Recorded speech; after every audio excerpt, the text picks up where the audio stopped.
నమస్తే. నమస్తే. ఎట్లా ఊరన్నా? బావురా? ఏం నడుస్తుందన్నా అసలు? ఇగో మీ ప్రభుత్వంలో ఇప్పుడు చర్చగా మారేది ఏంటంటే వచ్చిన 2 ఏళ్ల నుంచి వెళ్ళి భాష విషయం. ఇక భాష గురించి బీఆర్ఎస్ పార్టీ ఎంత తక్కువ మాట్లాడితే అంత మంచిది. ఎందుకంటే తెలంగాణ భాషను యాసను కలుషితం చేసిందే బీఆర్ఎస్ పార్టీ, కాంగ్రెస్ పార్టీ కాదు కదా. ఆనాడు తెలంగాణ ఉద్యమం నడుస్తుంటే ఇదే తెలంగాణ సంస్కృతి అని చెప్పేసి తెలంగాణ ప్రజలంతా నమ్మించింది బీఆర్ఎస్ పార్టీ. వారు మాట్లాడిన భాషలో కాంగ్రెస్ పార్టీ మాట్లాడేది 10%, ఇక 90% మిగిలే ఉంది. అంటే వాళ్ళు నిజంగా అంత దారుణంగా మాట్లాడిరా అన్న? మరి ఉన్నాయి, కావాలంటే వీడియోలు చూపించండి, స్ప్రే చేయనా? ఉన్నాయి, రికార్డింగ్స్ ఉన్నాయి. కేసీఆర్ గారు మాట్లాడిన భాష అయితే చూపిస్తాను.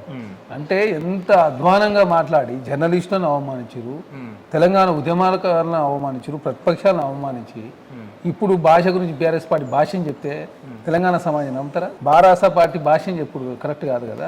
మీరు తెలంగాణ భాషను యాసను అవమానించి ఉద్యమకారులు అవమానించి తెలంగాణ రాష్ట్రంలో ఇప్పుడు మాట్లాడుతూ ఉద్యమకారుల గురించి గద్దరన్నని 3 గంటల పాటు ఎండలో కూర్చుని పెట్టినప్పుడు తెలంగాణ ఉద్యమకారులు గుర్తురాలే. కోదండరావు గారిని అదేవిధంగా డోర్లు బలగొట్టి అరెస్ట్ చేసినప్పుడు తెలంగాణ ఉద్యమకారులు గుర్తురాలే. అదే కాకుండా అందశ్రీ గారిని కావచ్చు అవమానించినప్పుడు తెలంగాణ ఉద్యమకారులు గుర్తురాలే. ప్రొఫెసర్ జయశంకర్ సార్ కావచ్చు, ఆచార్య కొండ లక్ష్మణ్ బాబు చనిపోతే కనీసం సాగు కూడా చూపు కూడా పోని పరిస్థితి. తర్వాత వారు నమ్ముకున్నటువంటి చాలా మంది నాయకులు డి శ్రీనివాస్ గారిని అవమానించి పార్టీ నుంచి పంపించాడు, బీసీలని.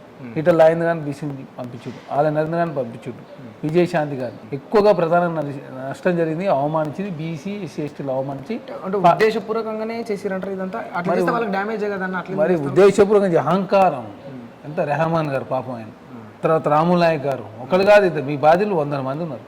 ఇప్పుడు జర్నలిస్టుల గురించి మాట్లాడతారు. జర్నలిస్టులకు సంబంధించి మీరు ఎంతమంది అరెస్ట్ చేశారు? టీవీ9 రవిప్రకాష్ గారు అరెస్ట్ చేయలే, తొలివేలి రగర్ని అరెస్ట్ చేసిరా, తిరుమల మల్లన్న అరెస్ట్ చేసిరా, టీవీ9 బ్యాన్ చేసిరా, ఏబిఎన్ని బ్యాన్ చేసిరా, వెలుగును బ్యాన్ చేసిరు, V6ని బ్యాన్ చేసి ఆంధ్రజ్యోతిని బ్యాన్ చేసిరు. మీరు ఇందిరాపార్క్ దగ్గర ధర్నా చేసుకునే అవకాశం ఏంటి? తెలంగాణ 10 సంవత్సరాల కాలంలో మీరు తెలంగాణ గీతమే లేదు. అందశ్రీ గారి గీతాన్ని తెలంగాణ గీతంగా ప్రకటించుకుంటుంది. అదే కాకుండా నా టీజీ కోసం పోరాటాలు చేస్తే టీఎస్ వేస్తే టీజీ తీసుకొస్తుంది. తెలంగాణ తల్లి విగ్రహమే లేదు 10 సంవత్సరాలు. అదే కాకుండా తెలంగాణ తల్లి సంబంధించి విగ్రహమే ఏర్పాటు చేస్తూ పాటు తెలంగాణ తల్లి ఫ్లేవర్ కూడా ఏర్పాటు చేసుకుంది. కాబట్టి అందశ్రీ గారు కావచ్చు ఉద్యమకారులను ఆనాడు కేసీఆర్ గారు అవమానించుండు. అదే గద్దర్ గారి జయంతి వర్ధంతి అధికారంగా నిర్వహిస్తూ ఉంది రాష్ట్ర ప్రభుత్వం. గద్దర్ గారి పేరు మీద నంది అవార్డులు ఇస్తుంది రాష్ట్ర ప్రభుత్వం. అదే కాకుండా 9 మంది కవులు కళాకారులకు 4th సిటీలో 500 గజాల జాగా ₹1 నజరాలు కూడా ప్రకటించారు. కాబట్టి కాంగ్రెస్ పార్టీ ఏ అంశమైనా మీకన్నా చాలా బెటర్గా చేసినారు 2 సంవత్సరాలు. అంటే నిజంగా మీరు వాళ్ళకన్నా బెటర్గా చేస్తుంటే మరి ఇంత విమర్శలు ఇంత వివక్షతలు ఎందుకు ఎదుర్కొంటున్నారు ప్రజల నుంచి? వాళ్ళు అసత్యాలు ప్రచారం చేస్తున్నారు నెంబర్ 1 కదా. అసత్యాలు ప్రచారం వాళ్ళే చేస్తున్నారంటారా అన్న? నిజంగా మీరు మనస్ఫూర్తిగా చెప్పారు. మరి వాస్తవం కదా, అబద్ధాలు ప్రచారం ప్రజలకు అన్ని మీరు అవైలబిలిటీలో ఉంచిరంటారా? ఇచ్చిన దయచేసి హామీలంటే రాష్ట్ర ఆర్థిక పరిస్థితి. ఇప్పుడు ఎవరు కూడా కేసీఆర్ ఆస్తులమ్మి రాష్ట్ర ప్రజలు ఖర్చు పెట్టరు. ఎవరైనా కూడా, ఏ ముఖ్యమంత్రి అయినా, ఏ ప్రధాని ఎవరైనా కూడా, నేను ఇళ్ళని చెప్తలేను. నరేంద్ర మోడీ గారి ప్రభుత్వమే ఇప్పుడు మొన్న బడ్జెట్లో 17,20,000 కోట్ల రూపాయలు బడ్జెట్లో అప్పులు తీసుకొచ్చారు. తర్వాత వారు వచ్చిన తర్వాత 14 మంది ప్రధానులు 60 లక్షల కోట్ల అప్పు చేస్తే వారు వచ్చిన తర్వాత 200 లక్షల కోట్ల అప్పు దాటిపోయింది. 1,45,000 రూపాయలు పుట్టే ప్రతి బిడ్డ మీద కేంద్ర ప్రభుత్వం అప్పు భారం పడుతుంది. కేసీఆర్ కూడా అంతే అప్పు చేసిపోయింది. ఇద్దరు పుణ్యాన 3 లక్షల కోట్లు అయింది. కానీ తెలంగాణ రాష్ట్ర కాంగ్రెస్ ప్రభుత్వం ఎందుకు అప్పులు చేస్తుందని చెప్పి బీఆర్ఎస్ పార్టీ చెప్తుంది. ఎందుకు అప్పులు చేస్తుంది? మీరు చేసిన అప్పులకు వడ్డీ చెల్లించాలంటే ఖచ్చితంగా అప్పు చేయాల్సిన పరిస్థితి. ఎందుకు? దేశవ్యాప్తంగా కావచ్చు, ప్రపంచవ్యాప్తంగా వస్తున్నటువంటి ఇన్ఫ్లేషన్ ఆధారంగా రాష్ట్రాలు కేంద్రాల ఆదాయం తగ్గింది. దానిలో నిదర్శనమే నేను కేంద్రం ప్రవేశపెట్టిన బడ్జెట్. ఆ బడ్జెట్ కూడా రాష్ట్రాలకు పోయిన బడ్జెట్లో 2 లక్షల కోట్ల రూపాయలు తక్కువ చేసి ఈ బడ్జెట్లో కూడా 50,000 కోట్లు తగ్గి మహిళలకు సంబంధించి 50,000 కోట్ల రూపాయలకు సంబంధించి మళ్ళీ ఈ బడ్జెట్లో కేంద్ర ప్రభుత్వం తక్కువ చేసిన పరిస్థితి. 20 స్పాన్సర్ స్కీమ్స్ ఉంటే 17 స్పాన్సర్ స్కీమ్స్ కి కేంద్ర ప్రభుత్వం నిధులు తక్కువ చేసి. కాబట్టి ఇట్లా రాష్ట్రాలు కేంద్రాల ఆదాయం గణనీయంగా తగ్గుతా ఉంది. అదేవిధంగా అప్పులేమో పెరుగుతా ఉన్నాయి. ఇంట్రెస్ట్ విపరీతమైన వడ్డీ 11.5%. మేము వచ్చిన తర్వాత 7.5% చేసి మేము వచ్చినాక అప్పులు తీసుకుంది ఓన్లీ మీరు చేసిన అప్పులకు వడ్డీ చెల్లించడం కోసం మాత్రమే. మేము కొత్త ఏం చేయలేదు. మీరు చేసిన అప్పులకు వడ్డీ ఇన్స్టాల్మెంట్ కోసం మేము అప్పు చేస్తాం. తర్వాత మేము రుణమాఫీ 21,000 కోట్ల రూపాయలు చేసినాం. మీరు వడ్డీ మాత్రమే మాఫీ చేస్తానే మాఫీ చేయాలి. ఇట్లా ఎప్పుడు ఏ అంశమైనా సబ్జెక్ట్ అంటే మీరు చెప్పే ఈ లెక్కలని కూడా నేను అర్థం చేసుకోగలుగుతా. సరే, ఇంకెందరన్నా ఎడ్యుకేటెడ్ పర్సన్స్ ఉంటే వాళ్ళు అర్థం చేసుకుంటారు. బట్ సామాన్య ప్రజలకు వచ్చేసరికి మీరు ఇచ్చిన హామీలను మాత్రమే వాళ్ళు బేస్ చేసుకుంటారు కదా. మరి వాళ్ళని ఎట్లా కన్విన్స్ చేయాలి? మేము హామీల విషయం చెప్తాము. దేశంలో ఏ రాష్ట్రంలో ఏ విధంగా సన్న బియ్యానికి 10,000 కోట్ల రూపాయలు రాష్ట్ర ప్రభుత్వం ఖర్చు పెడుతుంది 6 కిలోలు. దేశంలో ఏ రాష్ట్రం లేదు సన్న బియ్యం అనే ప్రసక్తే లేదు. వైట్ రేషన్ కార్డు మీరు ఎన్ని ఇచ్చిరో తెలంగాణ సమాజం వైట్ రేషన్ అదే ఎక్కడ సన్న బియ్యం దేశంలో తెలంగాణ రికార్డు స్థాయిలో తెలంగాణ ప్రారంభించి రేషన్ కార్డులు మీరు ఇచ్చిన రేషన్ కార్డులు ఏందో మా రేషన్ కార్డులు చర్చ చేయడం మేము సిద్ధంగా ఉన్నాం. అదే కాకుండా ఇందిరా మీన్లు మీరు ఇచ్చింది 70,000 డబుల్ బెడ్రూమ్లు ఇస్తే మేము ఒక్క సంవత్సరమే నియోజకవర్గానికి ఎన్ని ఇచ్చినామో తెలంగాణ సమాజానికి మొత్తం తెలుసు. 3 లక్షల పైచీలకు డబుల్ బెడ్రూమ్లు ఇచ్చినాం. ఎస్సీ ఎస్టీలకు 6 లక్షలు, బీసీ ఓసీలకు 5 లక్షలు. అదే కాకుండా డబుల్ బెడ్రూమ్లు అయిపోయిందా, ఇందిరా మిల్లు అయిపోయింది, తర్వాత వైట్ రేషన్ కార్డులు, రుణమాఫీ, తర్వాత ఉద్యోగాలు. మీ ఆయనలో 13 పేపర్లు లీక్, ఒక్క పేపర్ కాదు 13 పేపర్లు లీక్ అయినాయి. మీరు గ్రూప్ 1 అనేది సమైక్య రాష్ట్రం 2012 తర్వాత మీ ఆయనలో 2 సార్లు పెట్టే ప్రయత్నం చేస్తే 2 సార్లు రద్దయింది. కానీ ఒక్క పేపర్ లీక్ జరగలే. 500 ఉద్యోగాలు అనుకున్నది 562 ఉద్యోగాలు, ఎక్కడ చిన్న పేపర్ లీక్ జరగకుండా ఉద్యోగాలు ఇచ్చింది కాంగ్రెస్ ప్రభుత్వం. టెట్ను 2 సార్లు నిర్వహించడం, డిఎస్సి నిర్వహించడం, నిరుద్యోగులు ఏజ్ పెంచండి, 10 సంవత్సరాల కాలం నోటిఫికేషన్ జరగలేదంటే ఏజ్ కూడా పెంచిన పరిస్థితి. జాబ్ గ్యారెంటీ ప్రకటించామంటే ప్రకటించి, కాకపోతే ఇంప్లిమెంట్ కావట్లేదు. ఎందుకు? గ్రూప్ 4 అయిపోయిన తర్వాత ఆ జాబ్ గ్యారెంటీ సంబంధించి ఇంప్లిమెంట్ చేసే ప్రయత్నం జరుగుతాం. కాబట్టి అంశం మీరే డిసైడ్. హైదరాబాద్ సంబంధించి 20,000 కోట్ల రూపాయలు ఖర్చు పెట్టిన మున్సిపాలిటీ సంబంధించి 17,000 కోట్ల రూపాయలు, ప్రతి మున్సిపాలిటీకి 15 కోట్ల నుంచి 30 కోట్ల వరకు ఖర్చు పెట్టిన రాష్ట్రంలో. ఇట్లా చెప్పుకుంటూ పోతే ఏ అంశమైనా ఈ అంశం ఆ అంశం. అదేవిధంగా రైతులకు సంబంధించి బోనస్ ఇస్తా ఉన్నాం. తర్వాత వ్యవసాయానికి సంబంధించి పరికరాల మీద సబ్సిడీలు ఎత్తేసిన కేసీఆర్ గారు సబ్సిడీలు ఇస్తా ఉన్నాం. ఉద్యోగులకు సంబంధించి 8 యూనియన్లు రద్దు చేసి బ్యాన్ చేస్తే మళ్ళీ పునరుద్ధరించడం. అదే కాకుండా అనాథ ప్రగతి భవన్లో ఎవరికి ప్రవేశం లేదు. ఈనాడు పూలే ప్రజాభవన్ ఏర్పాటు చేసుకుని అక్కడ ప్రజాభవన్ జరుగుతుంటే 1,20,000 అప్లికేషన్లు వస్తే 1,00,000 వరకు పరిష్కరించింది రాష్ట్ర ప్రభుత్వం. కాబట్టి ఏ అంశమైన ఒకటి కాదు. ఇవన్నీ మీరు చెప్తారు కరెక్టే అన్న, కానీ ఇవన్నీ జరిగిన ప్రతి దాంట్లో ఒక లోపం ఉంది, నష్టం ఉందని. అంటే మీరు ఏవైతే అప్లికేషన్స్ వచ్చినాయో వాటిని పల్లి బటన్లకు ఇచ్చేసారన్న ఒక ఆరోపణ కూడా మీ పార్టీ మీద వచ్చింది. ఇక్కడ బీఆర్ఎస్ పార్టీ ఏంటంటే లేనిది ఉన్నట్టుగా ఉంది లేనట్టుగా ప్రచారం చేస్తుంది. వాళ్ళకి అలవాటు అది. ఎందుకంటే వాళ్ళ తెలుగు స్క్రైబు, నమస్తే తెలంగాణ, టీ న్యూస్ ఉంది, యూట్యూబ్ ఛానల్ అని వాళ్ళ చేతులు ఉన్నాయి. కాబట్టి వాళ్ళంతా ఏంటంటే విష ప్రచారం కాంగ్రెస్ పార్టీ మీద చేస్తుంటే వాళ్ళ కాడ విపరీతమైన పైసలు, వాళ్ళ అకౌంట్లో 1,515 కోట్లు ఉన్నాయి. 9 సంవత్సరాలు కేసీఆర్ గారు తెలంగాణ రాష్ట్రం పాలించి వాళ్ళ అకౌంట్లో 1,515 కోట్లు. దేశంలో అత్యంత కాస్ట్లీ ప్రాంతీయ పార్టీ నెంబర్ 1 కాంగ్రెస్ పార్టీ. 140 సంవత్సరాల చరిత్ర. ఈ దేశాన్ని 60 సంవత్సరాలు పాలించారు. చాలా రాష్ట్రాల్లో ముఖ్యమంత్రి చేసిన పార్టీ అకౌంట్లో 900 కోట్లు జాతీయ పార్టీ అకౌంట్లో. రాష్ట్ర అకౌంట్లో 0, జాతీయ స్థాయి అకౌంట్. మీకు ఢిల్లీలో భవన్, హైదరాబాద్లో పార్టీ ఆఫీసులు, జిల్లాలో, మండలాల్లో, మళ్ళీ గచ్చిబౌలిలో ట్రైనింగ్ సెంటర్, మీకు టీ న్యూస్, నమస్తే తెలంగాణ, హరీష్ రావు గారికి ఫామ్ హౌస్ మొయినాబాద్ల, కలకుండ కవిత గారి శంకర్పల్లిల, కేటీఆర్ గారికి జన్వాడల, సంతోష్ రావు గారికి ఇక్కడ ఒట్టినావలపల్లి, కేసీఆర్ గారికి ఎర్రవెల్లి. మరి మీరు బంగ్లాల మీద బంగ్లాలు వచ్చినాయి, ఫామ్ హౌస్ మీద ఫామ్ హౌస్లు వచ్చినాయి, టీవీలు వచ్చినాయి, పేపర్లు వచ్చినాయి. మాకు పేపర్ లేదు, ఒక టీవీ లేదు. ఇన్ని సంవత్సరాలు పాలించింది మేము. మరి ఇన్ని సంవత్సరాలు పాలించకుండా మీకు కూడా అన్ని బాగానే ఉన్నాయి కదా, వెలుగు మీ చేతిలో ఉన్నట్టు. వెలుగు అనేది కూడా కాంగ్రెస్ చేతిలో. వెలుగు అనేది వెంకటస్వామి గారు, వాళ్ళు విశాఖ ఇండస్ట్రీ. కాంగ్రెస్ పార్టీలో ఉండొచ్చు కాక వాళ్ళు విశాఖ ఇండస్ట్రీ అసలు వాళ్ళ పార్టీకే ఉన్నాయి కదా. తర్వాత బిగ్ టీవీ మాకు సంబంధం లేదు, ఎందుకంటే విజయకాంత్ రెడ్డి అని ఆయన ఒక ఇండస్ట్రియలిస్ట్, వారు పెట్టుకున్న కాంగ్రెస్ ఆప్తుడు. ఆయన ఇప్పుడు ఫేవర్ గానే చేస్తారు. ఒక ప్రభుత్వానికి వ్యతిరేకంగా ఒక క్వశ్చన్ మార్క్ కూడా అందులో ఉండదు. మీరు ఒకసారి చెక్ చేయ, రోజు బీఆర్ఎస్ వార్తలు, బీజేపీ, కాంగ్రెస్ అన్నీ ఉంటాయి అలా. ఇక ఎట్లుంటుందంటే ప్రచారం చేస్తానికి బీఆర్ఎస్ పార్టీ ఏదో ఒకటి వేయాలి, ఎందుకంటే వాళ్ళకి చాలా పత్రికలు ఉన్నాయి కదా.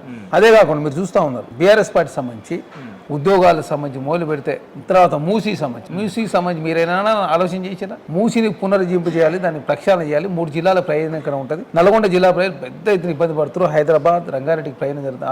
ఆలోచన పోర్ట్ సిటీ ఒక నిర్మాణం చేయాలని ఒక ఆలోచన వచ్చిందా? మీకు రాలేదు. తర్వాత ఎక్స్ప్రెస్ హైవేలు కావచ్చు, డ్రై పోర్ట్ కావచ్చు, ఈ పోర్ట్ నుంచి మచిలీపట్నం పోర్టు వరకు 12 లైన్ల రోడ్డు నిర్మించాలనే ఆలోచన కూడా రాలే. తర్వాత శ్రీశైలం వరకు డబుల్ లైన్ రోడ్డు, గ్రామ స్థాయి నుంచి మండల స్థాయి వరకు డాంబర్ రోడ్లు, మండలం నుంచి జిల్లా స్థాయి వరకు డబుల్ రోడ్లు, జిల్లా నుంచి రాష్ట్ర రాజధానికి 4 లైన్ల రోడ్డు. ఒకటి కాదు కదా. మేము వచ్చిన తర్వాత కొడంగల్ నారాయణ సంబంధించినటువంటి ఇరిగేషన్ ప్రాజెక్ట్ శాంక్షన్ 7,000 కోట్ల రూపాయలు. హైదరాబాద్ గోదావరి వాటర్ సంబంధించి 15 టీఎంసీలు ఏమో హైదరాబాద్ తాగునీటి అవసరాల కోసం, 5 టీఎంసీలు ఏమో మూసీని పునరుజ్జీంపు చేయడం కోసం. అంటే ఇట్లా ఎప్పుడు పోతే కాంగ్రెస్ పార్టీ 100 ఉన్నాయి. బీఆర్ఎస్ పార్టీ చేసింది తక్కువ, ప్రచారం ఎక్కువ, అప్పులు చేసింది ఎక్కువ, చెప్పేది తక్కువ.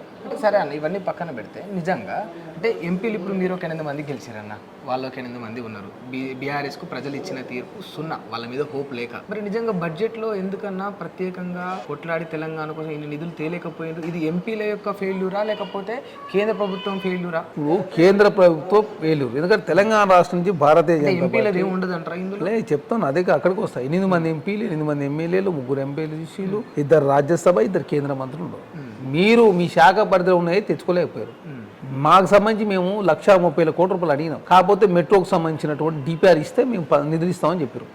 గతంలో 10% కేంద్ర ప్రభుత్వం వాటా ఉండి 50% ఇవ్వండి, లక్నోకి ఇచ్చినట్టు అమరావతికి ఇచ్చినట్టు ఏమంటే ఇస్తానికి సానుకూలంగా ఉన్నారు. కాకపోతే ఆ టీపీఆర్ రావాలంటే ఎల్ఎన్టీ సంస్థలో ఉన్నటువంటి మెట్రో ఫేజ్ 1 లో ఉన్నటువంటి మెట్రోని టేక్ ఓవర్ చేయాలి. దాన్ని టేక్ ఓవర్ చేయాలంటే 12,000 కోట్ల రూపాయలు అప్పు ఉంది, 3,000 కోట్ల రూపాయలు రాష్ట్ర ప్రభుత్వం ఈక్విటీ చెల్లించాలి.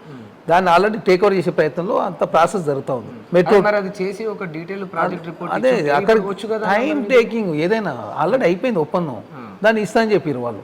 తర్వాత మూసీ సమయం డిపిఆర్లు వచ్చిన తర్వాత నిధులు ఇస్తాను. డిపిఆర్ రెడీ అవుతాను మార్చిలో ప్రారంభమైన తర్వాత డిపిఆర్లు. అదే కాకుండా ఇక్కడ తర్వాత ఏదైతే త్రిబుల్ ఆర్ ఒక ఫేస్ ఉత్తర భాగం ల్యాండ్ అక్విజిషన్, దక్షిణ భాగానికి సంబంధించి కేంద్రాన్ని 50% మీరు ల్యాండ్ అక్విజిషన్ కూడా భరించాలంటే వాళ్ళు కూడా భరిస్తాను. కాకపోతే దక్షిణ భాగానికి సంబంధించి డిపిఆర్ని కేంద్రంకి అనుమతించలేదు. డిపిఆర్ సబ్మిట్ చేసి అనుమతించిన తర్వాత చేస్తామని చెప్పారు. కాబట్టి ఏదైనా గుర్తు కేంద్రం నుంచి ఒత్తిడి చేసే ప్రయత్నంలో కాంగ్రెస్ పార్టీ ఎక్కడ పొరపాటు చేయకుండా వాళ్ళు ఇచ్చిన పైసలకు లెక్కలు కూడా చెప్తూ ఎప్పటికక్కడ రిపోర్ట్ సబ్మిట్ చేస్తా ఉన్నాం. గతంలో రిపోర్ట్ సబ్మిట్ చేసింది లేదు, రిక్వెస్ట్ చేసింది లేదు. డిపిఆర్ సబ్మిట్ పాలమూరు రంగారెడ్డికి 26,000 కోట్ల రూపాయలు ఖర్చు పెట్టింది కేసీఆర్ గారు. ఇప్పుడు డిపిఆర్లు వస్తే పాలమూరు రంగారెడ్డి సంబంధించి జాతీయ హోదా గురించి పరిశీలిస్తామని వాళ్ళు చెప్తా ఉన్నారు.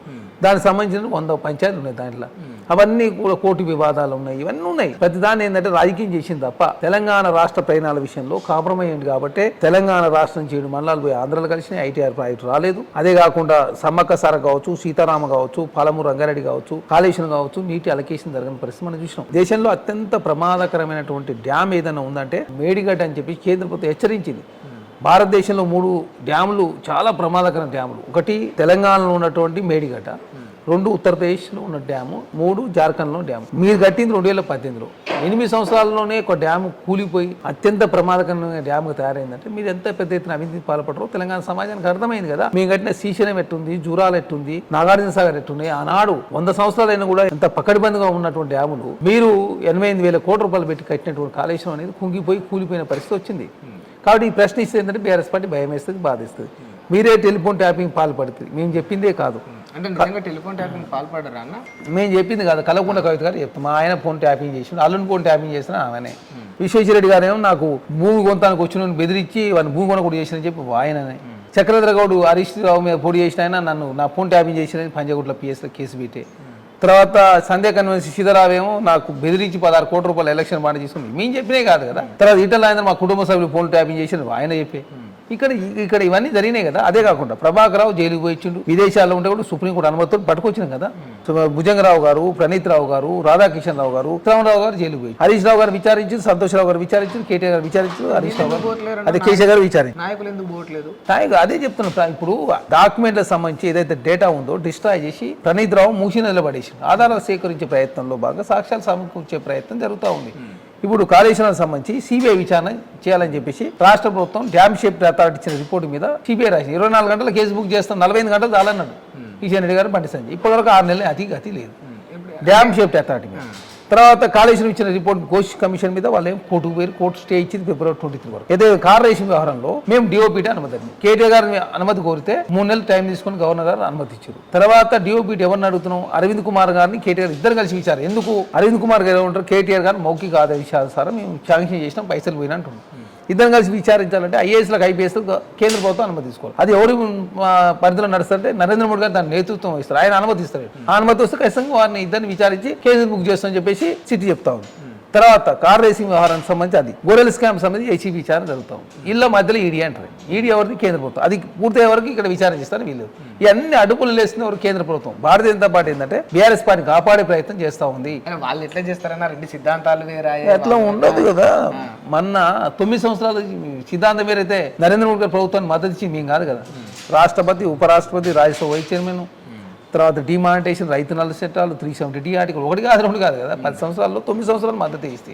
తర్వాత ఇక్కడ మొన్న ఎంపీ ఎలక్షన్లో మీరు అవధానం చేస్తే బీఆర్ఎస్ పార్టీ ప్లేస్లో బీజేపీ 37% ఎమ్మెల్యే ఎలక్షన్లో మీకు ఓట్లు వస్తే అది 20% పరిమితమై 17% మీకు వచ్చి 20% భారతీయ జనతా షిఫ్ట్ అయినాయి కదా. ఆ షిఫ్ట్ అయితేనే కదా 4 ఉన్న భారతీయ జనతా పార్టీ 8 అయింది.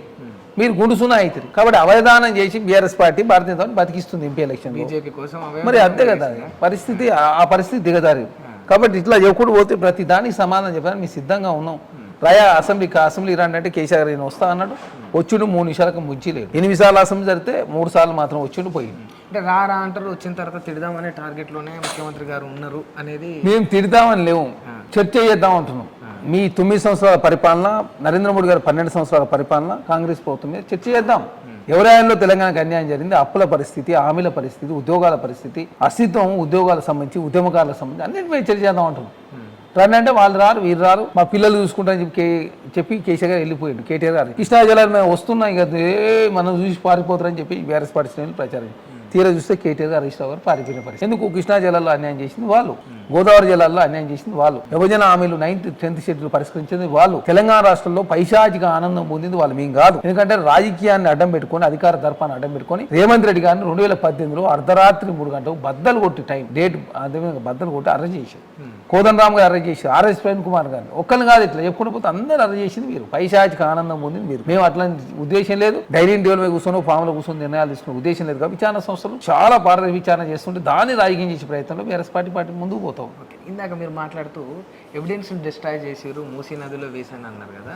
ఇప్పుడు అదే ఆరోపణ ఇప్పుడు మీరు ఎదుర్కోవాల్సి వస్తుంది. ఓటుకు నోటు కేసులో ఏదైతే ఎవిడెన్స్ ఉంటుందో అది నాంపల్లి ఈ ఫోరెన్సిక్ ల్యాబ్లో రేవంత్ రెడ్డి గారే మంటలు పెట్టించి ఆ ఎవిడెన్స్ని డిస్ట్రాయ్ చేసే విధంగానే ఈ మంటలను చెలరేగించిండు అనే ఆరోపణ వచ్చింది. మంటలు పెట్టాల్సిన కర్మ కాంగ్రెస్ పార్టీ లేదు, రేవంత్ రెడ్డి గారు లేదు. ఎందుకంటే ఆ కేసు ఆల్రెడీ సుప్రీంకోర్టులో ఉన్నది. ఓటు నోటు కేసు సంబంధించి సుప్రీంకోర్టు హైకోర్టు నుంచి సుప్రీంకోర్టుకి వెళ్ళిపోయింది. సుప్రీంకోర్టులో ఆ కేసు విచారణ జరుగుతూ ఉంది.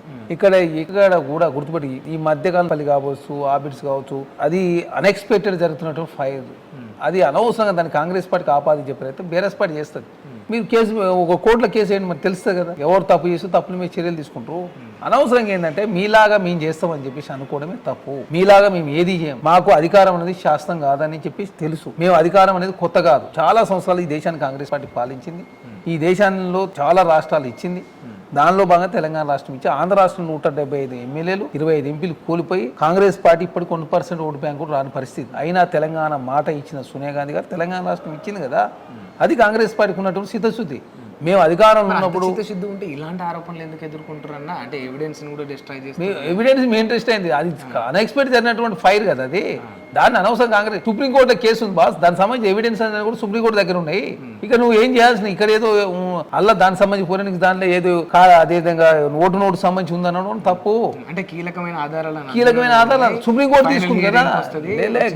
సుప్రీంకోర్టు దగ్గర ఆల్రెడీ చాలా సార్లు ఆర్గ్యుమెంట్ జరిగినాయి.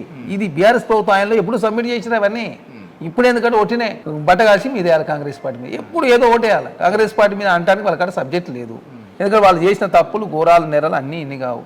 మేము వాళ్ళ ఘోరాలు చేయలే, నేరాలు చేయలే, మేము తప్పులు చేయలే.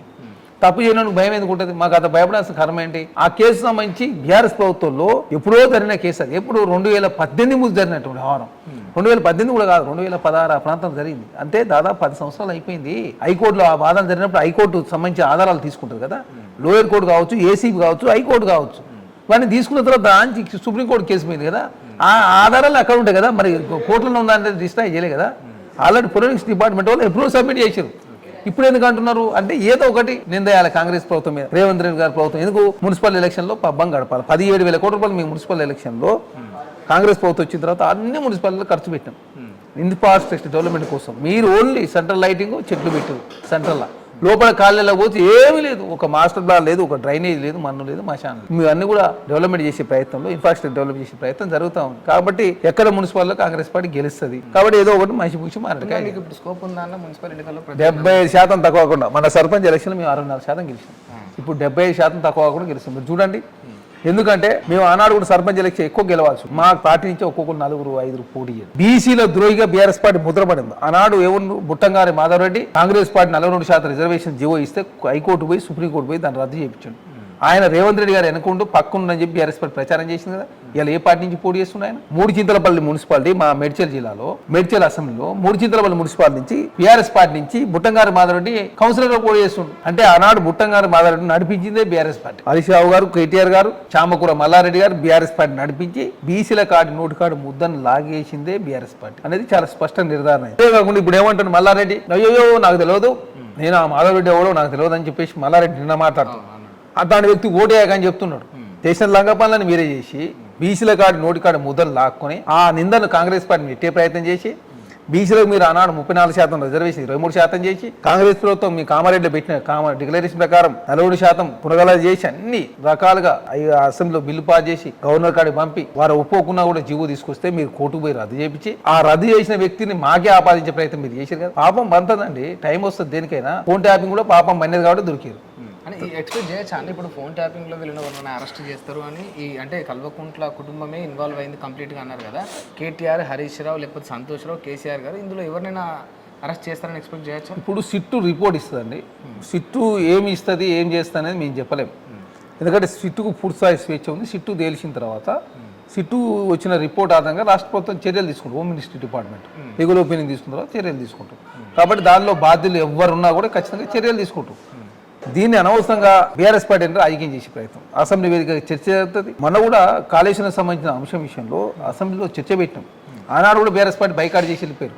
దానిలో వ్యాప్కోన్ లాంటి సంస్థలు అంతర్రాష్ట్ర వ్యవహారాలు ముడిపడి ఉంది కాబట్టి, ఇది సిబిఐ లాంటి సంస్థ దేశంలో ఏదీ లేదు కాబట్టి ఇది సిబిఐకి ఇవ్వడమే కరెక్ట్ అని చెప్పి అసెంబ్లీ ముక్త ఖండంతో తీర్మానం చేసి పంపిరది. ఇప్పుడు కూడా రేసింగ్ ఎవరైనా ఫోన్ ట్యాపింగ్ అయినా అసెంబ్లీలో చర్చ పెడతాం. చర్చ పెట్టి సభ్యుల సలహా సూచన మేరకు దాన్ని ఎక్కడ రిపేర్ చేయాలి, ఎవరి మీద కేసులు అనేది అంతా యాజ్ పర్ ప్రాసెస్ ప్రకారం జరుగుతుంది తప్ప కోపం ఉంది కాబట్టి ఆ కేటీఆర్ గారు, కోపం ఉంది కాబట్టి హరీష్ రావు గారు, కోపం ఉంది కాబట్టి కేసీఆర్ గారు, సంతోషం ఇంకోను కేసులు పెట్టాలా, రాజకీయ దుర్వినియోగం చేయాలా, రాజకీయంగా కక్షలు తీసుకోవాల ఉద్దేశం కాంగ్రెస్ ప్రభుత్వం లేదు. మేము తెలంగాణ రాష్ట్ర అధికారంలోకి వచ్చిందే నిధులు, నీళ్లు, నియామకాలు, అస్తిత్వం, ప్రజాస్వామ్యం పరిరక్షించాలి, తెలంగాణ అస్తిత్వం కాపాడాలి, తెలంగాణ అగ్రగామి ఉంచాలి, హైదరాబాద్ ప్రపంచ నగరాలు కూడిపడే విధంగా తీసుకుపోయే ప్రయత్నం మేము ముందు పోతాం. గ్లోబల్ సబ్మిట్ జరిగితే బోగస్ టెంట్ తప్ప ఏళ్ళవని చెప్పి తర్వాత ఏ అంశం తీసుకొచ్చినా సింగరేణి అంటే అవినీతి జరిగింది. సింగరేణిలో టెండర్లు అంటే కాంగ్రెస్ ప్రభుత్వం ఎక్సెస్ ఇచ్చి మీ ఆయనలో ఎక్సెస్ ఇస్తే కరెక్ట్. మీ ఆయనలో వచ్చిన వాళ్ళకి టెండర్లు వచ్చినాయా మరి ఏందా అంటే వాళ్ళు అలా సుధిని సుజన్ రెడ్డికి మీరు హరీష్ రావు గారే కాళేశ్వరం టెండర్, హరీష్ రావు గారే సింగరేణిలో 2 టెండర్లు ఇచ్చి ఎక్సెస్ 10%. ఆనాడు సుధిని సుజన్ రెడ్డి రేవంత్ రెడ్డి బామారదని గుర్తురాలి. ఆనాడు ఉపేంద్ర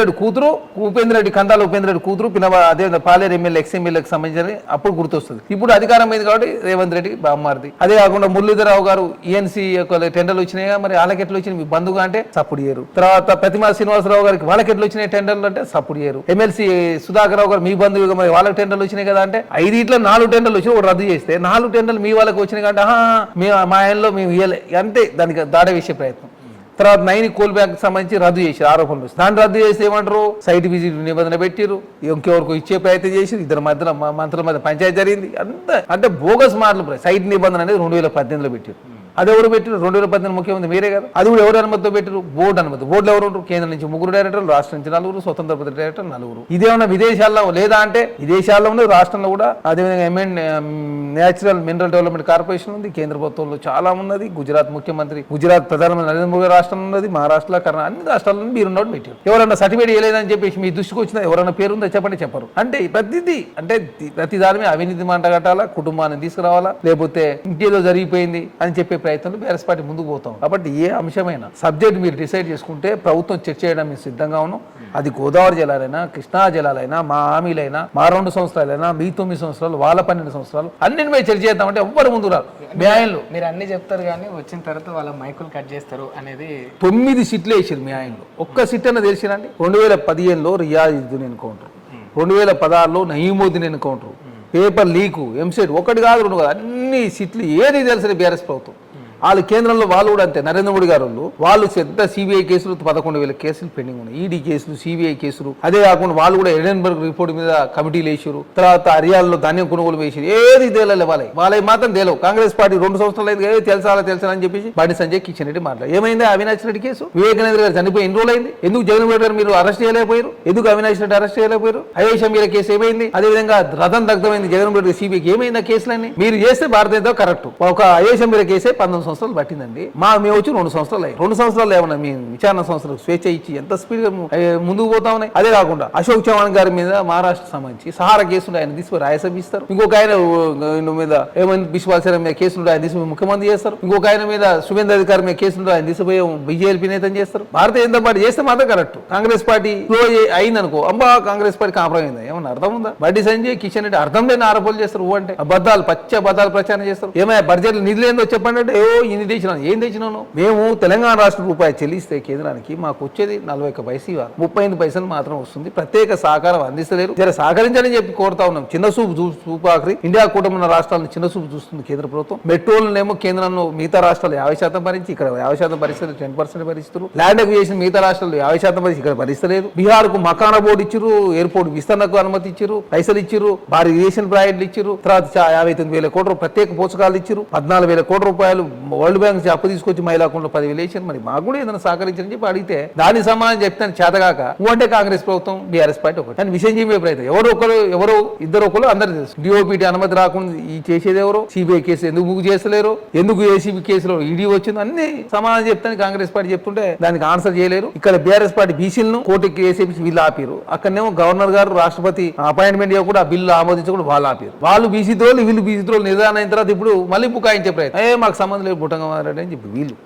కాబట్టి ఇట్లా చాలా ఉన్నాయి, ఒకటి కాదు రెండు కాదు. మేము ఏంటంటే కాంగ్రెస్ పార్టీ ప్రచారం తక్కువ. ఇప్పుడు వీళ్ళు నిన్న అంటారు కదా బీసీలకు మీరు పెద్దపీట ఎట్లా ఇస్తారు అనుకోవచ్చు. ఇప్పుడు మీరు బీసీ డిక్లరేషన్ విషయంలో కావచ్చు, బీసీ రిజర్వేషన్ల విషయంలో కావచ్చు, అంటే కాంగ్రెస్ ప్రభుత్వం ఎట్లా ముందుకు పోతుంది మరి? ఇప్పుడు కేంద్ర ప్రభుత్వం 53 లక్షల కోట్ల బడ్జెట్ మీరు ఇచ్చింది ఎంత అండి? మేమన్నా 9,000 కోట్లు ఇచ్చింది. మీరు మొత్తం 53 లక్షల కోట్ల బడ్జెట్ లో మీరు ఇచ్చింది 16,000 కోట్లు ఇచ్చింది మీరు కేంద్రం. మేము 3 లక్షల కోట్లు కూడా కాదు, 9,000 కోట్ల రూపాయలు ప్రతి బడ్జెట్ ఇచ్చినట్టు మేము గొప్పనా మీరు గొప్పనా? మీరు ఎంత ఇవ్వాలి మరి? మీరు ఎంత ఇవ్వాలి? మేము 3% ఇచ్చినని మమ్మల్ని అన్నారు. మీరు ఇచ్చింది ఎంత మరి? మీరు ఇచ్చింది ఎంత? నిండా 1% ఇలా మీరు బీఆర్ఎస్ పార్టీ అయినా భారతీయ జనతా పార్టీ బీసీల నిండా ముంచిన బీసీల సంబంధించి ఏం చేసి బీసీలను అవమానించింది బీఆర్ఎస్ పార్టీ. రిజర్వేషన్ పెంచకుండా చేసింది మీరు. మేము పార్టీ పరంగా సర్పంచ్ ఎలక్షన్ 42% నుంచి 60% ఇచ్చి ఇప్పుడు కూడా అఫీషియల్ 34% ఇచ్చి మిగతాది పార్టీ పరంగా ఇచ్చిన. కౌన్సిలర్ కార్పొరేటర్లు 57% ఇచ్చినాం. రేపు మున్సిపల్ చైర్మన్ మేలు కూడా అంతే రాబోతా ఉంది. మా కాంగ్రెస్ పార్టీ అధ్యక్షుడు బీసీ మహేష్ కుమార్ గారు, ఎస్సీ డిప్యూటీ సీఎం ఉన్నాడు బట్టి విక్రమార్ గారు, ఓసీ ముఖ్యమంత్రి. మీ పార్టీలో ఎవరు? బీఆర్ఎస్ పార్టీ అధ్యక్షుడు కేసీఆర్, బీఆర్ఎల్పీ నేత కేసీఆర్ గారు, వర్కింగ్ ప్రెసిడెంట్ కేటీఆర్ గారు, డిప్యూటీ ఫ్లోరెట్ హరీష్ రావు గారు. ఎక్కడి పార్టీ? మీ పార్టీలో బీసీలకు ఏది ప్రయారిటీ అంటే దాని సమాధానం చెప్పారు. రాజ్యసభలో కేఆర్ సురేష్ రెడ్డి. ఇక భారతీయ జనతా పార్టీ రాష్ట్ర అధ్యక్షుడు మన్నడ వరకు కిషన్ రెడ్డి, ఇప్పుడు రామచంద్ర ఓసీ. బీజేపీ నేత మహేష్ రెడ్డి ఓసీ. మరి కౌన్సిల్ అన్న బీసీలకు ఇచ్చినట్టు బీ కౌన్సిల్ కూడా ఏవిఎన్ రెడ్డి. మరి మీ పార్టీ ఏమి ఇచ్చారు? ఇద్దరు కేంద్ర మంత్రులు ఒకరు ఓసీనేనా? మీరు ఏమి ఇచ్చారు మరి బీసీలకు? మీరు చెప్పండి. ఆ నిధులు నిందలు మళ్ళీ కాంగ్రెస్ పార్టీ మీద చేసే ప్రయత్నం. అంటే కాంగ్రెస్ పార్టీ ప్రచారం తక్కువ, పనులు ఎక్కువ. బీఆర్ఎస్ పార్టీ ప్రచారం ఎక్కువ, పనులు తక్కువ. భారతీయ జనతా పార్టీ ప్రచారం ఎక్కువ, పనులు తక్కువ. అందుకే బడ్జెట్ గురించి ఎక్కువ డిస్కషన్ రానియరు. ఎలక్షన్ ఉన్న రాష్ట్రాలు ఒక విధంగా, ఎలక్షన్ రాష్ట్రాలు ఒక విధంగా. ఇప్పుడు 5 రాష్ట్రాల ఎలక్షన్లు తమిళనాడు, పుదుచ్చేరి, అస్సాం, పశ్చిమ బెంగాల్, కేరళ. ఆ రాష్ట్రాలకు సంబంధించి పోచకాలు ఇచ్చారు. ఆ రాష్ట్రాల కోసం బడ్జెట్ పెట్టినట్టు ఉంది. అస్సాం 2,000 కోట్లు ఉన్న రైల్వే బడ్జెట్ 10,000 కోట్లు అయితే అక్కడ బుద్ధవనానికి సంబంధించి స్పెషల్ పోచకాలు ఇస్తారు. తమిళనాడు కొబ్బరి సాగు పోచకాలు ఇస్తారు. మైనింగ్ సంబంధించి తమిళనాడు, అస్సాం, బీహార్ అన్ని పెట్టిరాలి. కేరళకు సంబంధించి అది తమిళనాడు చీర, కంచి చీర ధరించి నిర్మలా సీతారామన్ గారు ఈసారి బిల్ బడ్జెట్ ప్రైస్. పోయినసారి బీహార్ సంబంధించి చీర ఒకటే బీహార్ అని, ఈసారి తమిళనాడు. మన పార్లమెంట్, కొత్త పార్లమెంట్ ఓపెనింగ్ కి సింగోలు తీసుకొచ్చి పార్లమెంట్ లో ప్రతిష్ఠించిన పరిస్థితి మనం చూసినాం. కాబట్టి భారతీయ జనతా పార్టీ పొలిటికల్ డ్రామా అంటారా? మరి డ్రామానే కదా. మొత్తం రాజకీయం చేసే ప్రయత్నంలో బీఆర్ఎస్ పార్టీ ముందుకు పోతా ఉంది. మేము ప్రజలకు ఇచ్చిన హామీలు నెరవేర్చే ప్రయత్నంలో కాంగ్రెస్ ప్రభుత్వం ముందుకు పోతా ఉన్నాం. మేము పారిపోతలే, వాస్తవ విషయాలు ప్రజలు వివరిస్తా ఉన్నాం. రాష్ట్ర ఆర్థిక పరిస్థితి, అప్పులు, మేము చేసిన అప్పులు, వాళ్ళు చేసిన అప్పులు, మేము చేసిన డెవలప్మెంట్, వాళ్ళు చేసిన డెవలప్మెంట్, ప్రజలకు ఇచ్చిన హామీలు ఎవరు నెరవేర్చారు అన్ని చెప్తా ఉన్నాం. కేంద్రం ఏం చేస్తా ఉంది, రాష్ట్రం ఏం చేస్తా ఉంది, ఏ విధంగా మోసం చేస్తా ఉన్నారు, అన్ని విషయాలు ఎప్పటికప్పుడు వివరిస్తున్నాం. కాబట్టి కాంగ్రెస్ పార్టీ ఎమ్మెల్యే ఎలక్షన్లు 64, తర్వాత జరిగిన బై ఎలక్షన్ 2 ఎమ్మెల్యేలు గెలిచినాం. 3 ఎంపీ నుంచి 8 ఎంపీలు అంటే 5 ఎంపీలు పెరిగినాయి. తర్వాత సర్పంచ్ ఎలక్షన్ 20% ఉన్న సర్పంచ్లు 64% అయ్యారు. రేపు మున్సిపాలిటీలో కూడా ఖచ్చితంగా అత్యధికంగా కాంగ్రెస్ పార్టీ గెలవబోతాం.